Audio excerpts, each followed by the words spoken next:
material as Chernobyl. To discuss the situation in Japan, as well as his latest book, we're joined by Dr. Michio Kaku, a Japanese-American physicist, a best-selling author, professor of theoretical physics at City University of New York and the City College of New York. His brand new book is Physics of the Future: How Science Will Change Daily Life by 2100. Welcome to Democracy Now! It's great to see you again. Glad to be on the show, Amy. So, talk about this raising of the category level to 7 on a par with Chernobyl. Well, Tokyo Electric has been in denial, trying to downplay the full impact of this nuclear accident. However, there's a formula, a mathematical formula by which you can determine what level this accident is. This accident has already released something on the order of 50,000 trillion becquerels of radiation. You do the math. That puts it right smack in the middle of a level 7 nuclear accident. Still less than Chernobyl. However, radiation is continuing to leak out of the reactors. The situation is not stable at all. So you're looking at basically a ticking time bomb. It appears stable, but the slightest disturbance, a secondary earthquake, a pipe break, evacuation of the crew at Fukushima, could set off a full-scale meltdown at 3 nuclear power stations, far beyond what we saw at Chernobyl. Talk about exactly, I mean, as a physicist, to explain to people exactly what has taken place in Japan at these nuclear power plants. Think of driving a car, and the car all of a sudden lunges out of control. You hit the brakes. The brakes don't work. That's because the earthquake wiped out the safety systems in the first minute of the earthquake and tsunami. Then your radiator starts to heat up and explodes. That's the hydrogen gas explosion. And then to make it worse, the gas tank is heating up, and all of a sudden your whole car is going to be in flames. That's the full-scale meltdown. So what do? You drive the car into a river. That's what the utility did by putting seawater from the Pacific Ocean in a desperate attempt to keep water on top of the core. But then seawater has salt in it, and that gums up your radiator. And so what do? You call out the local firemen. And so now you have these Japanese samurai warriors. They know that this is potentially a suicide mission. They're coming in with hose water, trying to keep water over the melted nuclear reactor cores. So that's the situation now. So when the utility says that things are stable, it's only stable in the sense that you're dangling from a cliff, hanging by your fingernails, and as the time goes by, each fingernail starts to crack. That's the situation now. What about the food, the level of contamination of the food? They're increasingly banning food exports. The tragedy is this accident has released enormous quantities of iodine, radioactive iodine-131, into the atmosphere, like what happened at Chernobyl, about 10% the level of Chernobyl. Iodine is water-soluble. When it rains, it gets into the soil. Cows then eat the vegetation, create milk, and then it winds up in the milk. Farmers are now dumping milk right on their farms because it's too radioactive. Foods have to be impounded in the area. And let's be blunt about this. Would you buy food that says made in Chernobyl? And the Japanese people are also saying, what, should I buy food that says made in Fukushima? We're talking about the collapse of the local economy. Just because the government tries to lowball all the numbers, downplay the severity of the accident, and that's making it much worse.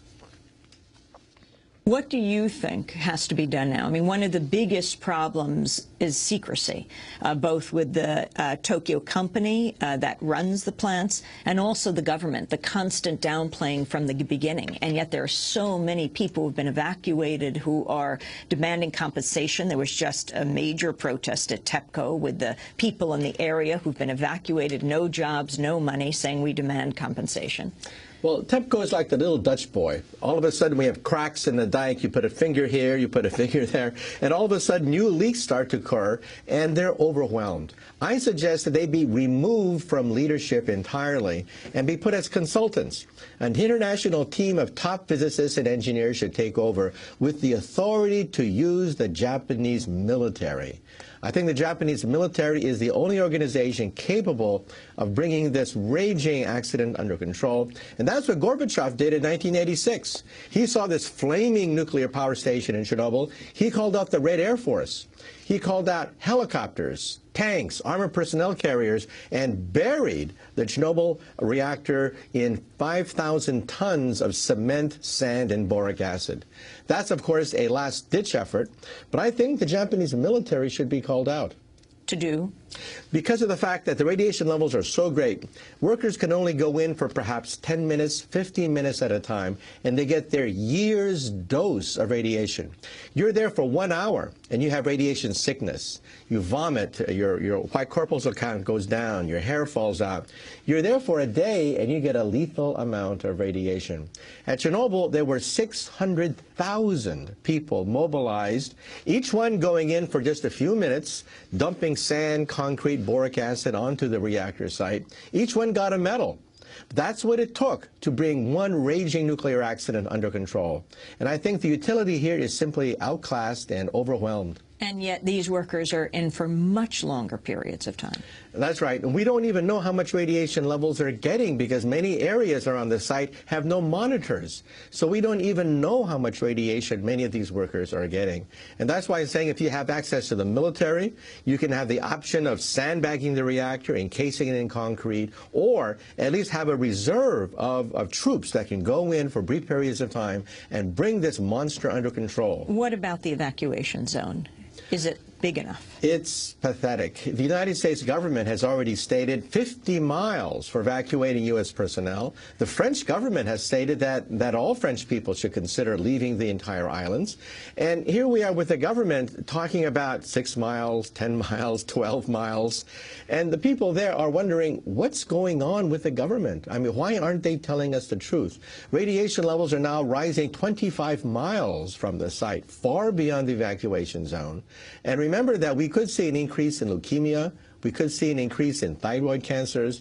That's the inevitable consequence of releasing enormous quantities of iodine into the environment. What has to happen to the plant ultimately?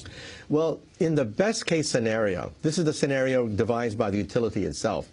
They hope to bring it under control by the end of this year. By the end of this year, they hope to have the pumps working and the reaction is finally stabilized by the end of this year. Oddly, it's sounding a little bit like BP when they were trying to plug up the hole. Right. It will happen, it will happen. They're literally making it up as they go along. We're in totally uncharted territories. You get any nuclear engineering book, look at the last chapter, and this scenario is not contained in the last chapter of any nuclear engineering textbook on the planet Earth. So they're making it up as they go along. And we are the guinea pigs for this science experiment that's taking place. Then it could take up to 10 years to finally dismantle the reactor. The last stage is entombment. This is now the official recommendation of Toshiba, that they entomb the reactor over a period of many years, similar to what happened in Chernobyl. Entomb it in? In a gigantic slab of concrete. You're going to have to drill underneath to make sure that the core does not melt right into the ground table. And you're going to put 5,000 tons of concrete and sand on top of the flaming reactor. Should people be concerned about any food that says from Japan? Not from Japan, but remember in the area, the sea, we're talking about levels that are millions of times beyond legal levels found right there. However, as you start to get out further, radiation levels drop rather considerably. I wanted to talk about policy in this country. I mean, we are now seeing happening in Japan this horrific event. Japan was the target of the dawn of the nuclear age, right? The U.S. dropping of the atomic bombs on Hiroshima and Nagasaki. Your own family mirrors the history of the nuclear age. Can you talk just briefly about that before we talk about current U.S. policy? Yeah, first of all, I have relatives in Tokyo, and they're wondering about evacuation. In fact, some of my relatives have already evacuated from Tokyo. They have little children, and radiation has already appeared in the drinking water in Tokyo. And so people are wondering, you know, especially for young children, for pregnant women, should they leave? People are voting with their feet now. A lot of people are voluntarily evacuating from Tokyo because they simply don't believe the statements of the utility, which have consistently lowballed all the estimates of radiation damage. And though in the past, in terms of your own family's history, your parents being interned in the Japanese-American internment camps. That's right. In California, my parents were interned in the relocation camps from 1942 to 1946. 4 years where they were put essentially behind barbed wire and machine guns under the supervision of the United States military. And yet you became a nuclear physicist, interestingly enough, and you worked with the people who made the atomic bombs that were dropped on Japan. Yeah, in fact, my high school advisor was Edward Teller, the father of the hydrogen bomb, and he arranged for me to get a scholarship to Harvard, in fact, and that began my career as a nuclear scientist. Now, Edward Teller, of course, wanted me to work on the Star Wars program. He put a lot of pressure and said, look, we'll give you fellowships, scholarships, go to Los Alamos National Laboratory, Livermore National Laboratory, design hydrogen bombs. But I said no. I said I cannot see my expertise being used to advance the cause of war. And you've been very outspoken when it comes to nuclear power in the United States. This, of course, has raised major issues about nuclear power plants around the world. Many countries saying they're not moving forward. President Obama is taking the opposite position. He really is very much the nuclear renaissance man. He is talking about a nuclear renaissance and has not backed off, in fact reiterated, saying this will not stop us from building the first nuclear power plants in what? Decades. Well, there's something called the Faustian bargain. Faust was this mythical figure who sold his soul to the devil for unlimited power. Now, the Japanese government has thrown the dice with the Faustian bargain. Japan has very little fossil fuel reserves, no hydroelectric power to speak of, and so they went nuclear. However, in the United States, we're now poised at this key juncture in history where the government has to decide whether to go to the next generation of reactors. These are the so-called gas-cooled pebble bed reactors, which are safer than the current design, but they still melt down. The proponents of this new renaissance say that you can go out to dinner and basically have a leisurely conversation even as your reactor melts down. But it still melts. That's the bottom line. And so what do you think should happen? Do you think nuclear power plants should be built in this country? I think there should be a national debate, a national debate about a potential moratorium. The American people have not been given the full truth because, for example, right north of New York City, roughly 30 miles north of where we are right now, we have the Indian Point nuclear power plant, and the Nuclear Regulatory Commission has now admitted that of all the reactors prone to earthquakes, the one right next to New York City is #1 on that list.